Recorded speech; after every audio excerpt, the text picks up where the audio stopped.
Good morning all of you.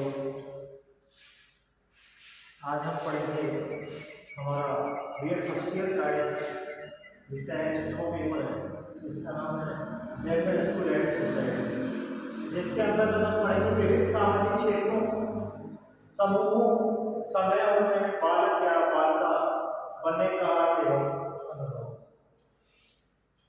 इसके अंतर्गत हम विविध सामाजिक समूहों में, विविध क्षेत्रों में और विविध समय में जेंडर के बारे में अध्ययन करेंगे।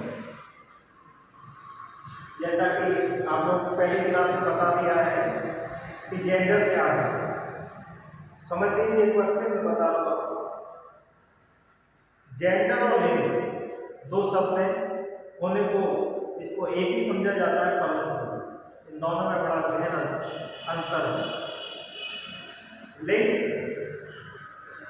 एक जैविक अंतर को प्रदर्शित करता है। स्ट्रक्चर ईश्वर के द्वारा दी हुई रचना है, जो कि वैज्ञानिक तथ्यों पर आधारित वैज्ञानिक है, बायोलॉजिकल है।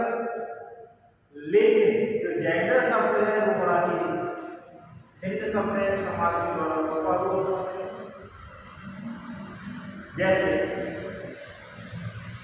एक लड़का झाड़ू लगाने का कार्य इसलिए नहीं करता है क्योंकि यदि उसको झाड़ू लगाते हुए किसी ने देख लिया तो यह कहा जाता है कि यह कार्य लड़कियों का है, महिलाओं का है, ये लड़कों को शोभा देंगे, आदि आदि बातें। सेना में जाना तो पुरुषों को शोभा देता है, महिलाओं को तो घर में ही कार्य करना चाहिए।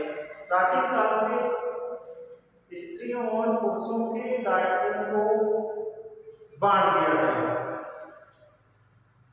जैसे पुरुषों को कठिन कार्य दिए जाते हैं, जंगल से लकड़ियों को काट करके लाना, पशुओं को चरा के लाना, आदि जो कठिन कार्य होते थे। अर्थात घर की जो व्यवस्थाएं होती थी, आवश्यकताएं होती थी, उनकी पूर्ति पुरुष वर्ग करते, धनार्जन करके या कृषि के कार्य करके किसी प्रकार से वो आवश्यकता होती है। महिलाओं का कार्य घर में रहकर के बच्चों का पालन पोषण करना, उनकी देखभाल करना, ये होगा। तो प्राचीन काल से ही दायित्व डिवीजन अलग अलग कर दिए गए। महिलाएं खाना बनाएंगी, घर में रहेंगी, बाहर के कार्य नहीं करेंगी।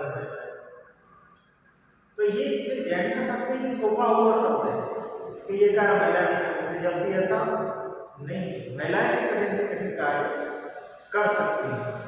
तो ये शब्द जेंडर थोपा हुआ, समाज के द्वारा थोपा हुआ शब्द जेंडर है। चलिए हम अपनी बात पर एक पहले वाली बात की और रिवाइज करें। विभिन्न सामाजिक समूह में जेंडर सबसे पहले हमारा परिवार आता है, क्योंकि परिवार भी हमारा एक सामाजिक समूह है, सामाजिक संस्था है। इसमें जो परिवार है इसकी बड़ी अहम भूमिका होती है। परिवार में जितने भी सदस्य होते हैं उनका कहीं ना कहीं कुछ ना कुछ उत्तरदायित्व होता है, कोई ना कोई कार्य अवश्य होता है। जैसे पिता का कार्य होता है धनार्जन करके घर की आवश्यकताओं की या परिवार की आवश्यकताओं की पूर्ति करना। वहीं जो माँ का कर्तव्य होता है, परिवार में जो माँ होती है उसका कर्तव्य होता है रसोई घर में कार्य करना, खाने की व्यवस्था करना, परिवार के लोगों को खाना बनाना, उनको खाना बना के खिलाना। वहीं एक भाई का कर्तव्य ये होता है कि वो अपनी बहनों की रक्षा करे, अपने परिवार की रक्षा करे, अपने माता पिता की सेवा करे। बहनें होती